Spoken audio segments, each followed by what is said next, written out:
ॐ स्थापकाय च धर्मस्य सर्वधर्मस्वरूपिणे अवतारवरिष्ठाय रामकृष्णाय ते नमः। आइए श्री रामकृष्ण देव के गृही शिष्यों में से एक चुन्नीलाल बसु या चुन्नीलाल बोस, उनका चरित्र हम अध्ययन कर रहे हैं। और हमने ये देखा कि बलराम बाबू जो चुन्नीलाल बसु के बिल्कुल पास में ही रहते थे, दक्षिणेश्वर में उन दोनों का परिचय ठाकुर ने ही एक तरह से करवा दिया। बलराम बाबू अक्सर दक्षिणेश्वर नौका की व्यवस्था करके हमेशा आया जाया ही करते थे। अतः ठाकुर ने चुन्नीलाल को कहा कि तुम इनके साथ आ जाया करना। और इस तरह से चुन्नीलाल बसु और बलराम बसु, इन दोनों में घनिष्ठता भी हुई। इतना कि कभी कभी लोग टॉन्टिंग किया करते थे और चुन्नीलाल को बलराम बसु का चमचा कहकर पुकारा करते थे, लेकिन इन सब बातों की तरफ चुन्नी बाबू कभी ध्यान नहीं देते थे। न बलराम बसु भी इन बातों को लेकर बड़े कुछ ज़्यादा चिंता नहीं करते थे। देखिए,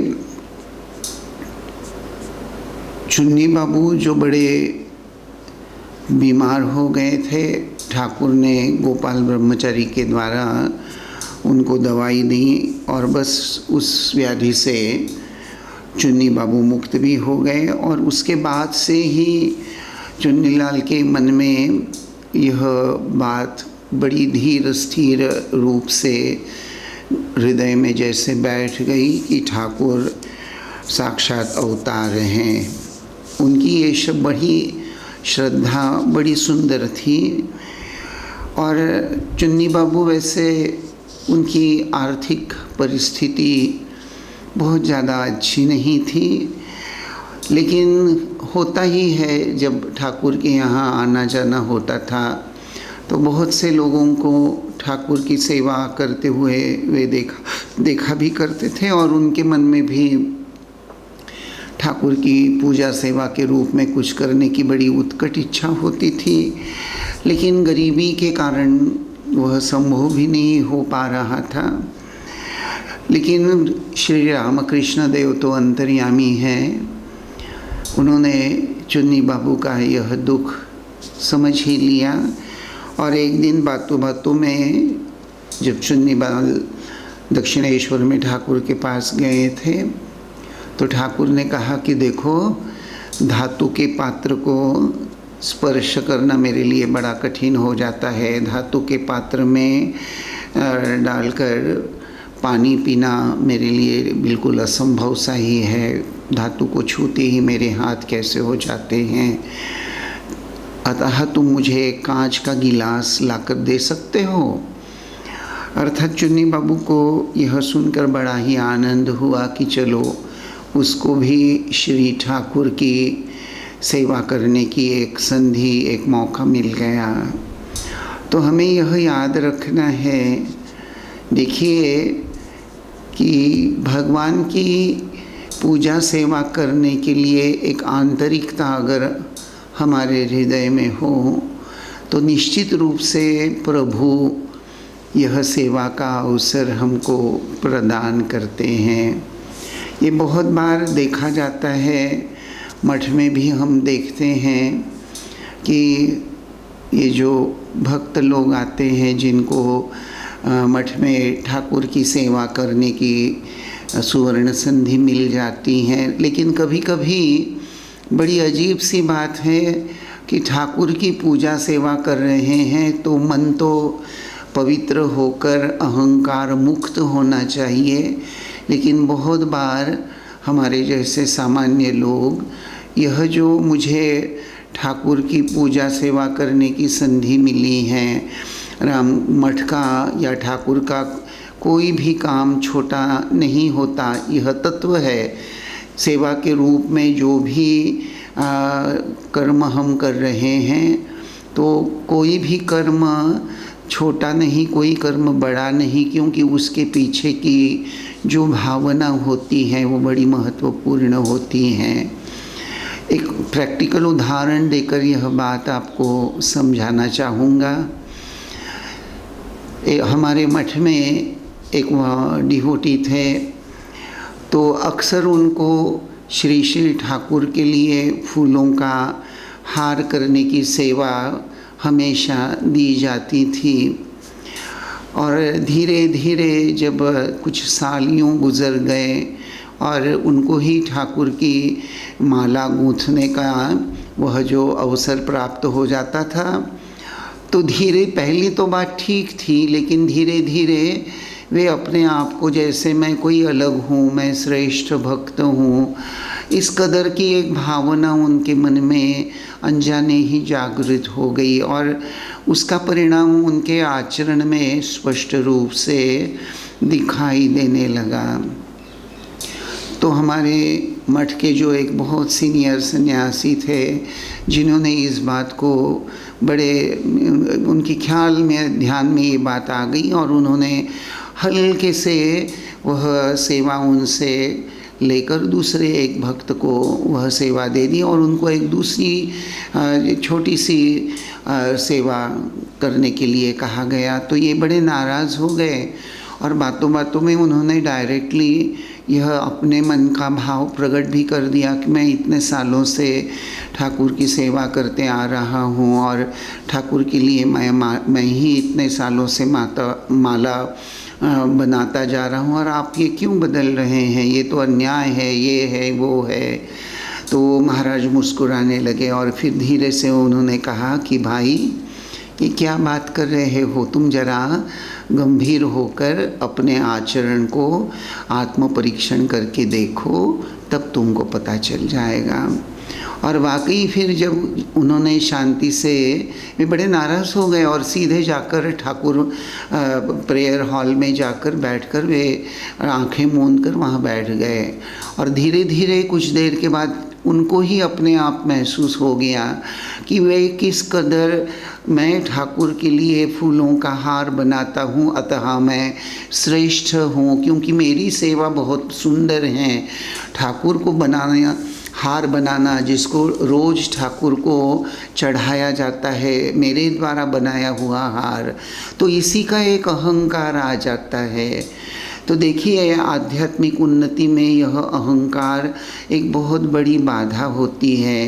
वास्तविक कोई भी कर्म हो वह भगवान की पूजा सेवा के रूप में जब हम करते हैं तो उसके पीछे प्रभु ये आपकी बड़ी दया है जो आपने मुझे सेवा करने की यह सुवर्ण संधि मुझे प्रदान की है और इसके लिए जो भी सामर्थ्य है वह भी तो आपका ही है। इस तरह से अपने आप को छोटा बनाकर ही सेवा करनी होती है। और दूसरी बात, कभी किसी से तुलना नहीं करनी चाहिए। तुलना करने से ही मन में या तो इन्फीरियरिटी कॉम्प्लेक्स आने की संभावना रहती है या सुपीरियरिटी कॉम्प्लेक्स आ सकता है। जैसा मैंने ये भक्त का उदाहरण देकर आपको समझाया कि उसको मैं ठाकुर के लिए फूलों का हार बनाता हूँ, उसको लेकर ही सुपीरियरिटी कॉम्प्लेक्स आ गया था। तो चुन्नीलाल बसु जब उनको यह ठाकुर ने खुद कहा कि मेरे लिए कांच का गिलास ले आना, तो चुन्नी बाबू बड़े प्रसन्न हो गए, बहुत आनंद हुआ उनको। और ऑफ कोर्स उनको ये समझ में आने में देर नहीं लगी कि ठाकुर ने बड़ी ही दया करके, कृपा करके ही यह बात कही है। दूसरी एक बात चुन्नी बाबू की जीवन की, उनको बहुत बार ऐसा लगता था कि मैं जन्म से मैं ब्राह्मण नहीं हूँ, अतः मुझे ओंकार का जप नहीं करना चाहिए और ब्राह्मण न होने के कारण ओंकार का जप करने का मुझे अधिकार नहीं है। उसको लेकर वे बड़े चिंतित रहते थे, उनको दुख हो जाता था। वास्तविक बात तो यह होती नहीं है, कभी कभी हम ही लोग अपने अपने ढंग से कुछ सोचकर गलत धारणा धारण कर लेते हैं। तो ठाकुर ने एक दिन यह बात जान ली, क्योंकि ठाकुर तो अंतर्यामी हैं। उन्होंने बड़े शब्द से, साफ शब्दों में कहा कि देखिए, भगवान का कोई भी नाम अगर आप बड़े ही श्रद्धा भक्ति के साथ उच्चारण करते हैं, तो अगर आप ओंकार का उच्चारण नहीं भी करते तो उससे कोई फर्क नहीं पड़ता, उसकी कोई ज़रूरत नहीं होती। चुन्नीलाल ठाकुर के भक्त भी थे और एक बार उन्होंने तय किया कि वे वृंदावन या हरिद्वार ऐसी जगह जाकर 3 महीने लगभग बड़े ध्यान भजन में, साधन भजन में गुजारेंगे। लेकिन उनके पत्नी जो थी उसको कोई बीमारी हो गई, यानी कोई कहते हैं कि उनको आमाशा का तकलीफ़ होने लगी, जिसको अंग्रेज़ी में शायद अमीबियासिस कहते हैं। उसमें पेट में बहुत दर्द होता है। तो change of weather, change of place, इस दृष्टि से चुन्नी बाबू उनको वृंदावन ले गए और वहाँ वृंदावन में बलराम बसु का विश्राम गृह है, वहीं वे ठहरे हुए थे। वहाँ उनकी मुलाकात गौरी माँ से भी हो गई। गौरी माँ ने उनको वृंदावन के विविध स्थान भी दिखाए। उसके बाद में स्वामी ब्रह्मानंद, बलराम बसु और उनकी पत्नी वे लोग भी वृंदावन में आ गए। इस तरह वृंदावन में कुछ काल बिताकर पत्नी को वृंदावन में ही छोड़कर चुन्नी बाबू अकेले ही कलकत्ता वापस आ गए और 21 सितंबर 1884 की यह शायद 1884 की घटना है। 21 सितंबर को वे दक्षिणेश्वर में ठाकुर के यहाँ गए और उन्होंने श्री श्री ठाकुर को अपनी तीर्थ यात्रा का पूरा वर्णन सुनाने की इच्छा से वे दक्षिणेश्वर गए और चुन्नी बाबू, चुन्नीलाल ठाकुर के दर्शन के लिए गए थे।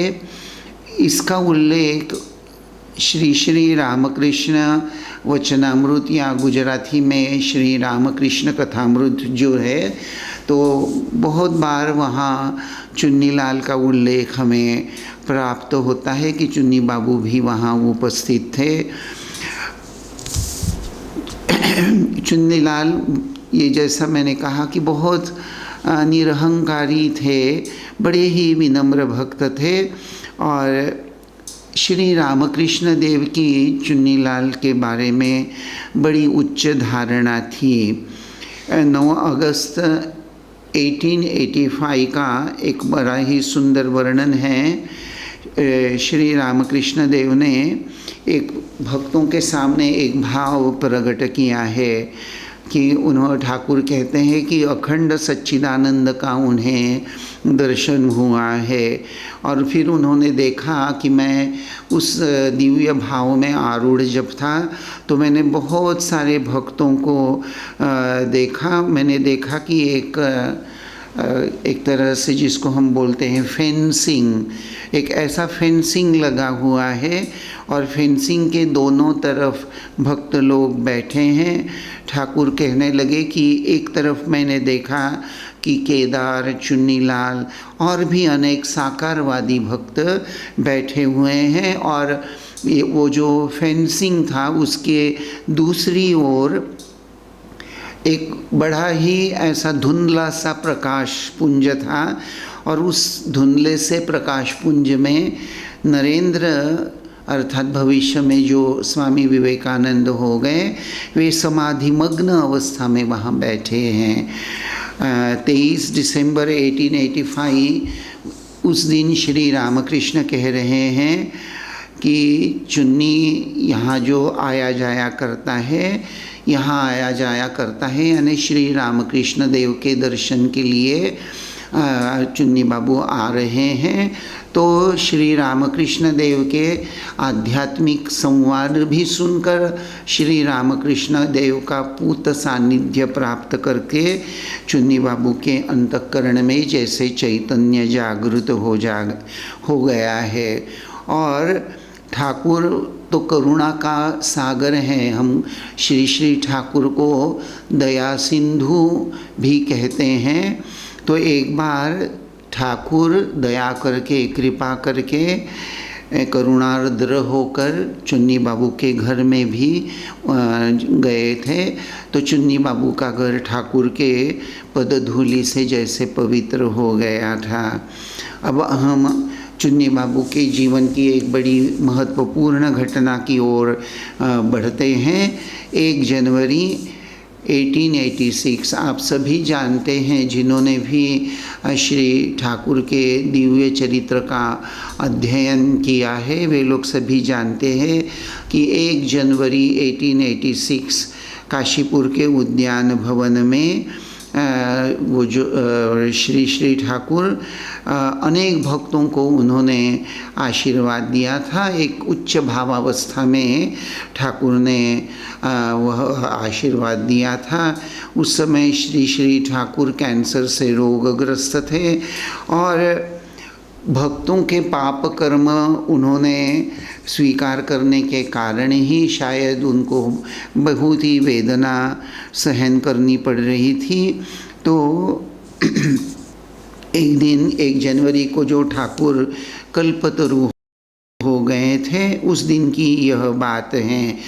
तो ठाकुर तो दोपहर में जैसे कल्पतरु हो गए थे और लगभग उस वक्त लीला प्रसंग के आधार से और अन्य किताबों के आधार से अगर देखते हैं तो लगभग 25-30 डिवोटी जो थे, भक्त जो थे, उनको श्री श्री ठाकुर के कृपा प्रसाद से दिव्य अनुभूति हुई थी, आध्यात्मिक अनुभूतियाँ हुई थी।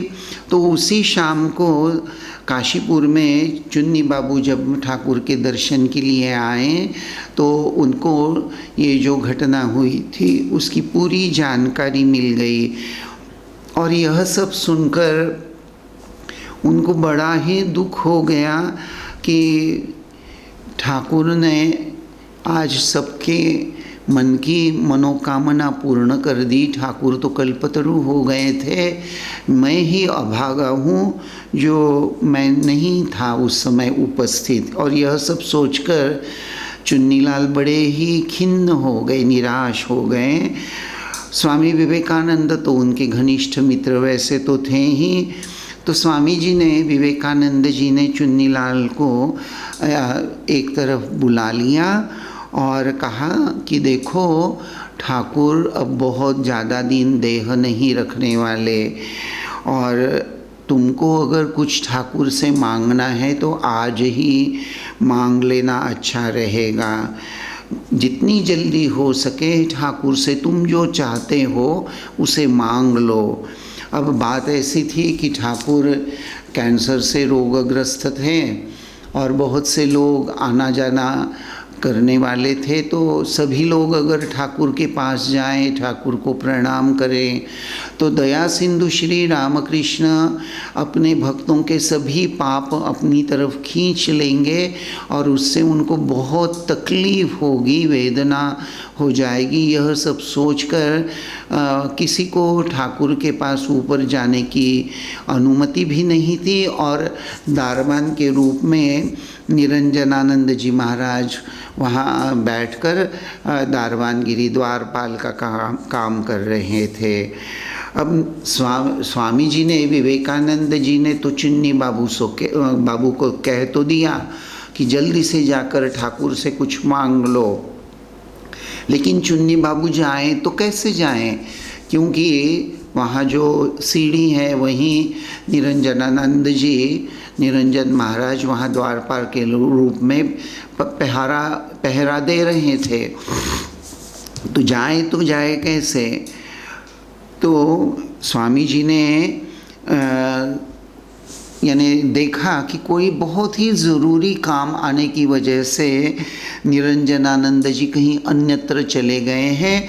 और जैसे ही स्वामी विवेकानंद जी ने यह देखा कि निरंजन कोई ज़रूरी काम के लिए द्वारपाल की जगह से चला गया है, चले गए हैं, तो तुरंत स्वामी जी ने चुन्नी बाबू को कहा कि यह बड़ी ही सुवर्ण संधि है, तुम जल्दी से चले जाओ।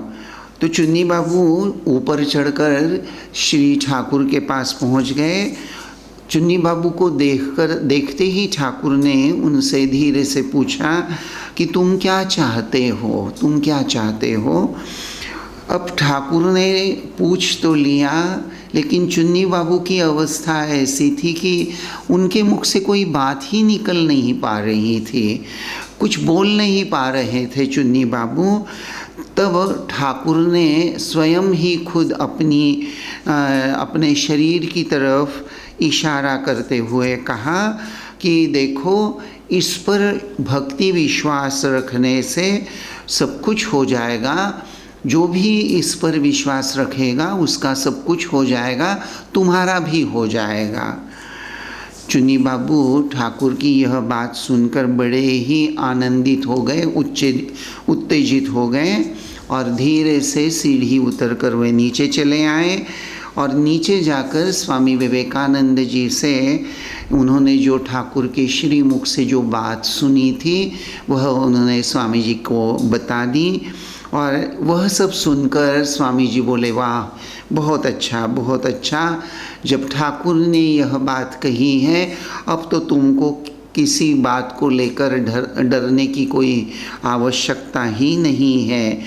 और सत्य भी यही है कि ठाकुर के यह चंद शब्द ही जैसे भविष्य में ठाकुर की महासमाधि के बाद में भी चुन्नी बाबू का जैसे आधार बन गए, आधार स्तंभ बन गए। श्री ठाकुर की महासमाधि के बाद में चुन्नीलाल ठाकुर के जो शिष्य थे उनके अर्थात सन्यासी शिष्य, गृही शिष्य, सभी के संपर्क में चुन्नी बाबू रहा करते थे। और उनमें जो एक भाईचारा था, आपसी जो एक स्नेह का बड़ा ही मीठा जैसे बंधन था, तो स्वामी विवेकानंद अक्सर भक्तों को नारायण कहकर स्नेह भाव के प्रतीक के रूप में बुलाया करते थे। और स्वामी विवेकानंद जी जब अमेरिका गए तो वहाँ से भी वे चुन्नीलाल बसु को अर्थ सहायता भेजा करते थे। संपूर्ण जिंदगी भर चुन्नीलाल श्री रामकृष्ण देव के एक अत्यंत निष्ठावान भक्त बने रहे। श्री रामकृष्ण संघ के भी वे एक बहुत अच्छे हितचिंतक के रूप में थे। उनके जब उनका अंतिम समय आया, जब वे बड़े ही बीमार हो गए थे, तो वहाँ स्वामी भागवतानंद जी जो रामकृष्ण संघ के एक ज्येष्ठ सन्यासी थे, वे जाकर चुन्नी बाबू की सेवा करते थे। देखिए, इन छोटी सी घटनाओं के माध्यम से भी हमको पता चलता है कि चुन्नी बाबू ये जो ठाकुर की दृष्टि में चुन्नी बाबू आध्यात्मिक दृष्टि से एक बड़े ही उच्च अधिकारी थे, यह जो बात हम देखते हैं वास्तविक ही आध्यात्मिक उन्नति की दृष्टि से चुन्नी बाबू के इस संक्षिप्त चरित्र का अगर हम ठीक ठीक अध्ययन करें तो ऐसा लगता है कि ये जो शास्त्र में जो बात बताई गई है, संत महात्मा भी अक्सर साधन भजन को लेकर यह बात बार बार दोहराते हैं कि जिंदगी में आँखों के सामने एक उच्च ध्येय होना चाहिए, आँखों के सामने एक उच्च ध्येय होना चाहिए। अंतःकरण में उस ध्येय को प्राप्त करने की एक तीव्र आकांक्षा होनी चाहिए। उस ध्येय को अपने जीवन में अनुभव करने के लिए एक तीव्र आकांक्षा होनी चाहिए। तीव्र आकांक्षा के साथ साथ सिर्फ तीव्र आकांक्षा ही नहीं, क्योंकि यह तीव्र आकांक्षा या इसको हम आध्यात्मिक स्पृहा भी कह सकते हैं। यह आध्यात्मिक स्पृहा जब साधक के जीवन में सक्रिय हो जाती हैं तो वह बड़ा ही प्रेरणा के रूप में साधन भजन के लिए जो दक्षता और तत्परता और जो नियमितता की ज़रूरत होती है और एक निष्ठा और श्रद्धा की आवश्यकता होती हैं, तो ये सभी बातें जैसे आध्यात्मिक स्पृहा के आधार से साधक के जीवन में एक तरह से प्रकट होने लगती है, अपना असर दिखाने लगती है। तो एक तरफ उज्जवल उच्च आध्यात्मिक ध्येय आँखों के सामने जब झिलमिलाता रहता है तो उसी के आधार से साधक के अंतःकरण में भगवत दर्शन की आध्यात्मिक अनुभूति के लिए एक व्याकुलता निर्माण हो जाती है। चुन्नीलाल बसु का चरित्र हम लोग देख चुके हैं। हम देखते हैं कि चुन्नीलाल जब वैसी कच्ची ही उम्र बोलनी चाहिए, आजकल की दृष्टि में कहे तो निश्चित रूप से 20, 21, 22 साल की उम्र यानी बहुत बड़ी उम्र ऐसा तो कह नहीं सकते। एक यंग एज होता है और उस यंग एज में हम अगर देखें तो हर युवा के अंतःकरण में अपने जीवन को लेकर एक सपना होता है। A young man always dreams. बहुत कुछ सुख प्राप्ति की भावना से वह अपनी आँखों के सामने कुछ सपने सजाते रहता है। तो चुन्नी बाबू का चरित्र हम देखते हैं तो उस यंग एज में भी चुन्नी बाबू को ईश्वर को लेकर उसके दर्शन की एक चाहत रहती थी और इसीलिए साधु संतों को मिलने के लिए उनकी खोज में वे इधर उधर खोज किया करते थे। और अगर किसी साधु का दर्शन अगर नहीं होता है तो हमने देखा कि वे गंगा जी के किनारे ही अक्सर टहला करते थे। श्री श्री ठाकुर ने वचनामृत में भी यह बात आएगी। ठाकुर कहा करते थे कि गंगा जी का सिर्फ जल ही पवित्र है ऐसा नहीं। गंगा जी में स्नान करने से जो भी स्नान करता है वह पाप मुक्त हो जाता है। यह तो श्रद्धा विश्वास की बात निश्चित रूप से है, लेकिन श्री श्री ठाकुर अक्सर कहा करते थे गंगावारी ब्रह्मवारी।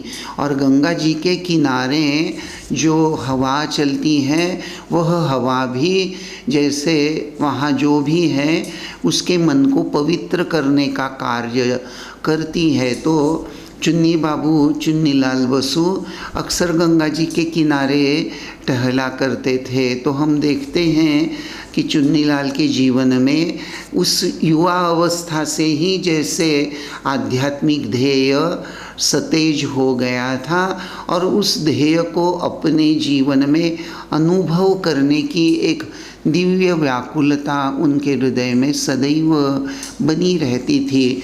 और उसका ही एक परिणाम श्री श्री ठाकुर की कृपा से ही वे श्री ठाकुर के पास पहुंच गए और श्री श्री ठाकुर के पूत सान्निध्य से उनका जीवन श्रद्धा भक्ति निष्ठा विश्वास इन सभी आध्यात्मिक गुणों से परिपूर्ण हो गया।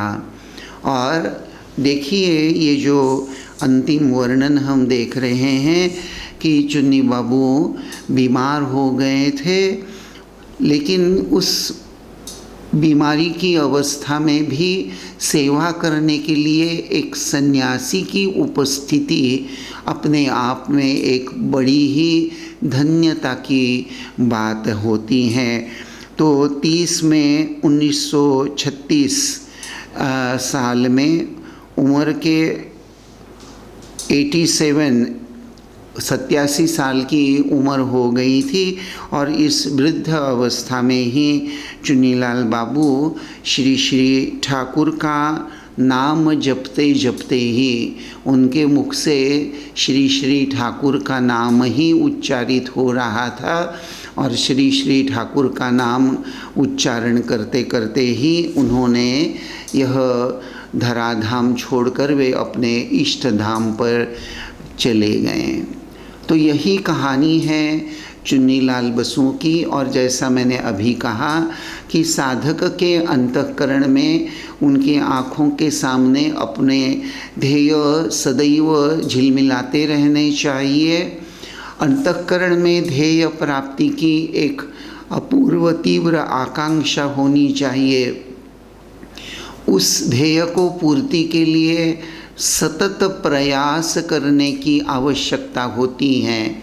प्रथम दिन से लेकर आखिरी दिन तक एक अदम्य उत्साह लेकर साधन भजन में लीन होना पड़ता है। और भगवत कृपा से ही श्री श्री ठाकुर ने अपने श्री मुख से जो कहा था, वैसे यह बात श्री ठाकुर ने चुन्नीलाल बसु का तो निमित्त बनाया है। वास्तव में चुन्नीलाल के निमित्त से ठाकुर हम सभी को जैसे सूचना दे रहे हैं कि श्री श्री ठाकुर के प्रति श्रद्धा भक्ति विश्वास हो जाने से ही बात बन जाएगी। तो यह ठाकुर का जो श्रीमुख से आया हुआ दिव्य वचन है, उसकी फलश्रुति वास्तविक हम चुन्नीलाल बसु के जीवन में देखते हैं। इस तरह से चुन्नीलाल का यह जीवन साधना का एक अप्रतिम उदाहरण है। आइए उनसे प्रेरणा लेकर श्री श्री रामकृष्ण देव के इस आश्वासन को हृदय में धारण करते हुए हम अपना जीवन धन्य करने का प्रयास करते हैं। ओम शांति शांति शांति। हरि ओम तत्सत। श्री राम कृष्णार्पणमस्तु।